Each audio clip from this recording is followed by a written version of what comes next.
Hello everyone, welcome to job aspire hub channel. मैं हूं आपकी एजुकेटर ज्योति।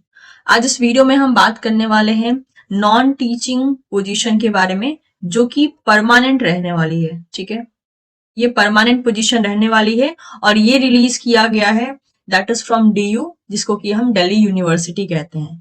तो क्योंकि आपको पता है यूनिवर्सिटी के अंडर में बहुत से कॉलेजेस आते हैं, तो डीयू यानी दिल्ली यूनिवर्सिटी के अंडर में जो है एक कॉलेज आता है, दैट इज एसएलसी, जो कि यूनिवर्सिटी ऑफ दिल्ली के अंडर में आता है, जो कि है श्यामलाल कॉलेज। ठीक है, और इस कॉलेज के द्वारा जो है एक तरीके से नॉन टीचिंग पोस्ट को रिलीज किया गया है।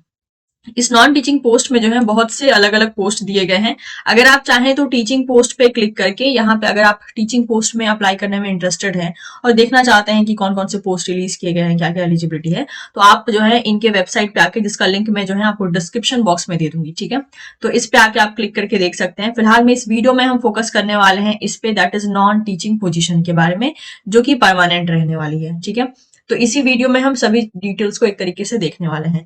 तो ये रहा पहला option, that is advertisement for various non teaching post. ठीक है, अब हमें क्या करना है, हमें इस पर्टिकुलर लिंक पे क्लिक करना है जिसपे कि लिखा गया है व्यू। अब व्यू पे क्लिक करने के बाद आप देख सकते हैं यहाँ पे that is advertisement for the various non teaching post. अब वैसे पोस्ट तो जो पहली वाली थी उसी पे हमने क्लिक किया है, लेकिन इन्होंने क्या किया है, जनरली जो एक पीडीएफ में सारी इन्फॉर्मेशन डाले जाते हैं, इन्होंने सब चीजों की अलग अलग पीडीएफ बना दी है। ठीक है, तो it is just about like आपको थोड़ा सा भी चेक करना है, आपका अच्छा खासा टाइम वेस्टेज होगा यहाँ पर। तो एनीवेज, आपको अगर ऑनलाइन अप्लाई करना है, ऑनलाइन एप्लीकेशन फॉर्म के लिए जो है, तो आपको लिंक यहाँ पे मिल जाएगा। अगेन इसका लिंक मैं आपको डिस्क्रिप्शन बॉक्स में दे दूंगी। सिलेक्शन प्रोसेस की बात करें तो ये यहाँ पे जो है एक टाइप का रिक्रूटमेंट एग्जामिनेशन ले सकते हैं, और इस रिक्रूटमेंट एग्जाम को क्लियर करने वाले स्टूडेंट्स का जो है एक तरीके से इंटरव्यू हो सकता है। ठीक है, या फिर स्किल टेस्ट हो सकता है, ऐसा कुछ इन्होंने मेंशन किया है। नॉन टीचिंग का एडवर्टाइजमेंट देखना है तो आपको यहाँ पे क्लिक करना पड़ेगा। जनरल इंस्ट्रक्शन देखना है तो यहाँ क्लिक कर सकते हैं। क्वालिफिकेशन डिटेल देखना है तो यहाँ क्लिक कर सकते हैं। यूनिवर्सिटी ऑफ दिल्ली वेबसाइट से जो है इस टीचिंग एडवर्टाइजमेंट को देखना है तो यहाँ क्लिक कर सकते हैं। तो एक काम करते हैं, हम फिफ्थ नंबर वाले एडवर्टाइजमेंट पे क्लिक करते हैं। नीचे रिक्रूटमेंट रूल लिखा है and update recruitment rules and scheme examination लिखा गया है। ठीक है, तो इस पर जब हम क्लिक करते हैं तो हमारे सामने जो है यहाँ पे ये ऑप्शन चला आता है, दैट इज ये हमें दिल्ली यूनिवर्सिटी की वेबसाइट पे लेकर चले आए हैं। So it is the advertisement for various non teaching post, that is Shyamlal college. अब यहाँ पे आपको एडवर्टाइजमेंट देखना है तो यहाँ देख सकते हैं, क्वालिफिकेशन देख सकते हैं, जनरल इंस्ट्रक्शन देख सकते हैं।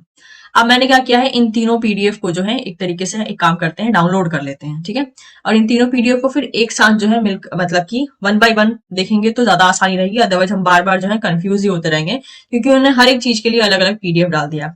तो चलिए मैं इसको पहले डाउनलोड कर लेती हूँ, उसके बाद जो है आपको दिखाते हैं कि क्या क्या जो है सारे के सारे इंस्ट्रक्शन रहने वाले हैं। अब अगर देखा जाए यहाँ पर, तो ये तीनों पीडीएफ जो है फिलहाल में डाउनलोड किए जा चुके हैं। जनरल इंस्ट्रक्शन की पहले बात कर लेते हैं ताकि आइडिया मिल जाए। वन बाय वन जितना भी इन्होंने मेंशन किया है सबके बारे में वन बाय वन हम जानते हैं। तो बोला है एक काम करते हैं, सबसे पहले पोजीशंस देखते हैं। ओके यस, ये देखिए। ठीक है, पहले हम इनके बारे में देख लेते हैं क्या पोजीशंस निकली हैं।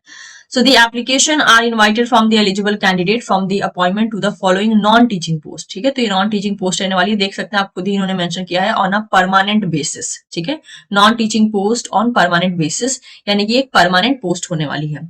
लास्ट डेट जो है इस एप्लीकेशन फॉर्म की वो रहने वाली है 14 फरवरी 2025, तो उससे पहले आपको अप्लाई कर देना है। बाकी किसी भी डिटेल के लिए आपको इनकी वेबसाइट, दैट इज www.slc.du.ac.in, इस पे विजिट करना है। ठीक है, अब पोस्ट के बारे में जान लेते हैं कौन कौन से पोस्ट है।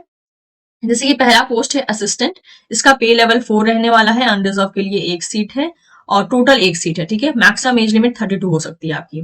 जूनियर असिस्टेंट की पोस्ट है जिसकी पे लेवल 2 रहने वाली है, इसमें भी टोटल 4 सीट है और मैक्सिमम एज लिमिट 27 रह सकती है। Laboratory assistant that is in chemistry section, इसके लिए टोटल पोस्ट जो है यहाँ पर रहने वाली है 2, पे लेवल 4 रहने वाला है, मैक्सिमम एज लिमिट 30 रहने वाली है। नेक्स्ट है लेबोरेटरी अटेंडेंट केमिस्ट्री में, अगेन इसमें जो है आपकी टोटल सीट रहने वाली है 3, पे लेवल 1 रहने वाला है एंड मैक्सिमम एज लिमिट 30 हो सकती है। नेक्स्ट है लेबोरेटरी अटेंडेंट फिजिक्स, इसमें जो है टोटल पे लेवल रहने वाला है 1, टोटल यहाँ पर वैकेंसी रहने वाली है 4 और मैक्सिमम एज लिमिट हो सकती है 30। नेक्स्ट लाइब्रेरी अटेंडेंट की बात करते हैं तो पे लेवल रहने वाला है 1, अनरिजर्व में 3 सीट है, एसटी के लिए 1 है एंड टोटल में जो है 4 सीट है, मैक्सिमम एज लिमिट 30 हो सकती है। अच्छा, कहीं कितनी जगह आप देख सकते हैं कि बाकी जो कैटेगरी है उनके लिए कोई सीट नहीं रखी गई है, तो वो स्टूडेंट अगर चाहें तो यू आर अनरिजर्व कैटेगरी में अप्लाई कर सकते हैं, लेकिन आपको जो है आप अपनी कास्ट सर्टिफिकेट का इस्तेमाल नहीं कर सकते, आपको एज अ जनरल जो है वहां पे अप्लाई करना होगा। ठीक है। अच्छा, ये जो मैक्सिमम एज लिमिट है ऑब्वियसली आपको पता है, इसमें रिलैक्सेशन होगा depending upon SC ST OBC candidate, यानी कि जो स्पेशल कैटेगरी है उनको अकॉर्डिंगली जो है यहाँ पर एक तरीके से एज रिलैक्सेशन दिया जाएगा। तो ये था हमारा अबाउट दी पोस्ट, क्या डेट रहने वाली है आखिरी, कितने वैकेंसीज अवेलेबल है। चलिए नेक्स्ट क्वालिफिकेशन के बारे में बात कर लेते हैं, फिर जनरल इंस्ट्रक्शन के बारे में देखेंगे। तो क्वालिफिकेशन की बात करें, रुकिए मैं इसको थोड़ा सा और जूम कर देती हूँ। ओके, तो क्वालिफिकेशन के बारे में बात करें तो सबसे पहला पोस्ट आता है हमारे पास, दैट इज असिस्टेंट का, जिसका पे लेवल 4 रहने वाला है। एसेंशियल क्वालिफिकेशन में आपसे मांगा है bachelor degree from any university या इंस्टीट्यूट, साथ ही साथ 2 साल का experience as a junior assistant या फिर equivalent post in any kind of a university और रिसर्च एस्टेब्लिशमेंट, या कोई PSU या फिर कोई गवर्नमेंट सेक्टर से आपका एक तरीके से 2 साल का एक्सपीरियंस चाहिए। ठीक है। Next, speed in English typing at the rate that is 35 words per minute, और speed in Hindi that is 30 words per minute. अब यहाँ पे जो है आपसे टाइपिंग स्पीड भी मांगा है कि आपकी टाइपिंग स्पीड जो है इंग्लिश में 35 वर्ड्स पर मिनट होनी चाहिए, या फिर हिंदी में 30 वर्ड्स पर मिनट होनी चाहिए। Note that the candidate should have proficiency in computer operation, और आपका कंप्यूटर ऑपरेशन में प्रोफिशिएंसी होना चाहिए। एज लिमिट 32 हो सकती है। नेक्स्ट पोस्ट के बारे में बात कर लेते हैं। यहाँ पे जूनियर असिस्टेंट की पोस्ट है, पहले वाले यानी कि असिस्टेंट के पोस्ट में तो इन्होंने एक्सपीरियंस मांगा है, ठीक है, तो ये फ्रेशर्स के लिए नहीं होगा। नेक्स्ट बात करते हैं जूनियर असिस्टेंट के बारे में। इनकी पे लेवल 2 रहने वाली है। सेंट्रल क्वालिफिकेशन में आपसे मांगा है that is senior secondary school certificate, यानी क्लास 12 और इक्विवेलेंट क्वालिफिकेशन मांगा है। और आपके पास टाइपिंग स्पीड जो है 35 वर्ड्स पर मिनट होनी चाहिए फॉर इंग्लिश, और हिंदी के लिए 30 वर्ड्स पर मिनट होनी चाहिए थ्रू कंप्यूटर। एज लिमिट 27 बोलिए। देखिए इसमें और कुछ नहीं मांगा है, यानी कि ये जो पोस्ट है इसके लिए जो फ्रेशर्स हैं वो एलिजिबल है। ठीक है, और आपकी पे लेवल 2 रहने वाली है। नेक्स्ट अगर हम बात करते हैं लेबोरेटरी असिस्टेंट की, जो कि केमिस्ट्री सेक्शन से होने वाला है, इनकी पे लेवल 8 रहने वाली है, और should have pass that is senior secondary और इक्विवेलेंट एग्जामिनेशन, यानी यहाँ पे भी जो है 12th आपसे मांग लिया गया है। तो अगेन यहाँ पर एक तरीके से फ्रेशर्स एलिजिबल हो सकता है, फ्रेशर एलिजिबल है, या फिर आपके पास ग्रेजुएट आपका होना चाहिए इन रेलेवेंट सब्जेक्ट, या किसी भी सब्जेक्ट में आप एक तरीके से ग्रेजुएट हो सकते हैं। रेलेवेंट सब्जेक्ट मतलब कि ऑब्वियसली केमिस्ट्री डिपार्टमेंट के लिए है, तो अगर केमिस्ट्री डिपार्टमेंट से कोई भी मतलब कि केमिस्ट्री डिपार्टमेंट के भी सब डिपार्टमेंट्स होते हैं, उनमें भी अगर आपके पास ग्रेजुएशन है तो भी आप अप्लाई कर सकते हैं। एज लिमिट 30 बोली गई है यहाँ पर। तो अभी 2 पोस्ट हमने देखा जिसके लिए जो है फ्रेशर्स एलिजिबल है। नेक्स्ट आता है लेबोरेटरी अटेंडेंट केमिस्ट्री। अगेन इनकी पे लेवल A1 रहने वाली है, और इनके पास एटलीस्ट 10th की डिग्री होनी चाहिए, इक्विवेलेंट एग्जामिनेशन क्लियर होना चाहिए विद साइंस सब्जेक्ट। ठीक है, साइंस होना जरूरी है आपका, दैट इज 10th लेवल में। वैसे 10th लेवल तक तो आई थिंक सभी को ही साइंस पढ़ने को मिलती है। एज लिमिट 30 दी गई है। ठीक है, देखिए अगेन यहाँ पे भी फ्रेशर्स एलिजिबल है। नेक्स्ट लेबोरेटरी अटेंडेंट फिजिक्स की बात कर लेते हैं। पे लेवल 1 रहने वाली है, and should have passed 10th और equivalent examination with science. Again maximum age limit 30 दी गई है, ये भी फ्रेशर्स के लिए एलिजिबल है। ठीक है। नेक्स्ट आता है लाइब्रेरी अटेंडेंट के बारे में। इनकी भी पे लेवल 1 रहने वाली है। एसेंशियल क्वालिफिकेशन में 10th पास बोला है, equivalent examination from any state education board, 10th pass आपका होना चाहिए। और आपके पास सर्टिफिकेट इन लाइब्रेरी साइंस या लाइब्रेरी या information science from recognise institution, क्योंकि यहाँ पे लाइब्रेरी अटेंडेंट की मतलब पोस्ट है, तो आपका लाइब्रेरी साइंस में सर्टिफिकेट हो तो अच्छी बात है। वैसे एसेंशियल में डाला है, यानी कि जरूरी है, आपके पास सर्टिफिकेट होना जरूरी है, और इन्फॉर्मेशन साइंस में या फिर आपके पास सर्टिफिकेट होना चाहिए। डिजायरेबल में भी यहाँ पे कुछ एक्सपीरियंस बोला गया है, नॉट एक्सपीरियंस। आई थिंक यहाँ पे बोला गया है computer as a subject at a secondary level और basic course in computer from any institute. तो आपके पास कंप्यूटर का नॉलेज रहना चाहिए, या फिर आपने कभी कंप्यूटर पढ़ा हुआ हो आपके कोर्स में, ऐसा कुछ बोला गया है। ठीक है, लेकिन ये डिजायरेबल में है, मतलब ये मैंडेटरी नहीं है। तो यानी कि इसमें भी फ्रेशर्स अप्लाई कर सकते हैं, बशर्ते आपके पास लाइब्रेरी साइंस या लाइब्रेरी या फिर इंफॉर्मेशन साइंस का सर्टिफिकेट हो। इसमें भी मैक्सिमम एज लिमिट जो है 30 दी गई है। अब कितने नंबर ऑफ पोस्ट है वो तो हमने शुरुआत के ही PDF में देख लिया। ठीक है, तो यहाँ पे हमको क्वालिफिकेशन के बारे में पता चल गया। चलिए जनरल इंस्ट्रक्शन के बारे में समझ लेते हैं। तो बोला है कि आपका क्वालिफिकेशन फुलफिल होना जरूरी है, और जहां पे एक्सपीरियंस मांगा है वहां एक्सपीरियंस हो तो जरूरी है, मतलब मैंडेटरी में जहां एक्सपीरियंस बोला गया है। एप्लीकेशन फी की बात कर लेते हैं। जनरल के लिए 1000 रहने वाली है, OBC NCL EWS के लिए 800, SC ST PWBD female including general as well as other category 500 रहने वाली है। ठीक है, और ये फी एक बार अगर डिडक्ट हो जाए तो वापस से जो है आपको रिफंड नहीं मिलेगा।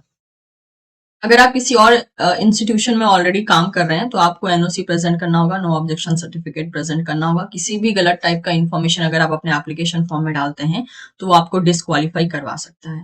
ठीक है। इसके अलावा यहाँ पे इन्होंने मेंशन किया है कि जो सीट्स हैं वो बढ़ या घट सकती है डिपेंडिंग अपॉन द नीड। और यहाँ पे अगर सिलेक्शन की बात करते हैं, ओके, यस, तो ऑनलाइन रजिस्ट्रेशन या एप्लीकेशन फॉर्म जो आप भर रहे हैं उसके बेसिस पे जो है एक तरीके से आपका रिक्रूटमेंट एग्जामिनेशन लिया जा सकता है। और उस रिक्रूटमेंट एग्जामिनेशन के बाद जो है ऐसा नहीं है कि सिर्फ एग्जामिनेशन ले लिया और सिलेक्शन हो गया। ये बहुत से लाइक डॉक्यूमेंट का वेरिफिकेशन भी करेंगे जिसमें कि ओरिजिनल डॉक्यूमेंट्स भी देखेंगे, सब कुछ फुलफिल हो जाने के बाद देन ओनली जो है फाइनल आपके पास इंफॉर्मेशन आएगी। लेकिन जैसे कि इन्होंने बोला है रिक्रूटमेंट टेस्ट के बाद जो कि एक लाइक सिर्फ रिक्रूटमेंट एग्जाम क्वालिफाई कर लेने से ही आपका सिलेक्शन नहीं हो जाएगा। इन्होंने यहाँ पे बोला है कि इंटरव्यू या स्किल टेस्ट के लिए भी आपको बुलाया जा सकता है एज एप्लीकेबल, यानी कि इट में भी इंटरव्यू या फिर स्किल टेस्ट दोनों में से कोई भी हो सकता है जिसके लिए बुलाया जा सकता है। एंड उसके बाद जो है एक तरीके से जब आपका मतलब यहाँ पे रिक्रूटमेंट एग्जाम हो जाएगा, इंटरव्यू या स्किल टेस्ट हो जाएगा, आपका डॉक्यूमेंट पूरा वेरिफिकेशन हो जाएगा, उसके बाद जो है आपको इन्फॉर्मेशन मिलेगी कि हाँ सिलेक्शन हुआ या नहीं। और सारी की सारी इन्फॉर्मेशन जो भी अपडेट होगा, चाहे एग्जाम का हो या क्या पैटर्न रहने वाला है या बाकी सब चीजें, सब कुछ जो है इनकी वेबसाइट पे बता दिया गया है और या फिर टाइम टू टाइम बता दिया जाएगा। आप यहाँ पे देख सकते हैं कोई टीएडी आपको नहीं दिया जाएगा किसी भी रिटर्न या स्किल टेस्ट में अपियर होने के लिए अगर आपको ट्रैवल करना पड़ता है तो। बाकी अगर आपके पास कोई भी अगर और क्वेरी हो जो कि इस पीडीएफ से सॉल्व ना हो रही हो तो इस क्वेरी को आप इस पर्टिकुलर मेल आईडी पे पूछ सकते हैं, मेल कर सकते हैं, ठीक है। तो ये था सारा का सारा detail about the non teaching position that is from DU, जो कि है डीयू यानी कि डीयू के अंडर में आने वाला college that is Shyamlal college. तो अगर आपकी एलिजिबिलिटी है और अगर आप इंटरेस्टेड हैं तो इन पोस्ट के लिए अप्लाई कर सकते हैं। अगर आपको मेरी कोशिश पसंद आई हो तो आप चैनल को सब्सक्राइब कर सकते हैं, वीडियो को लाइक कर सकते हैं और अपने दोस्तों के साथ भी इसको शेयर कर सकते हैं। चैनल सब्सक्राइब करने से आपको किसी भी वीडियो का नोटिफिकेशन टाइम में मिल पाएगा एंड अकॉर्डिंगली आप उस जॉब पोस्ट के लिए अप्लाई कर पाएंगे। Thank you so much everyone, will see you soon in the next session. Bye bye.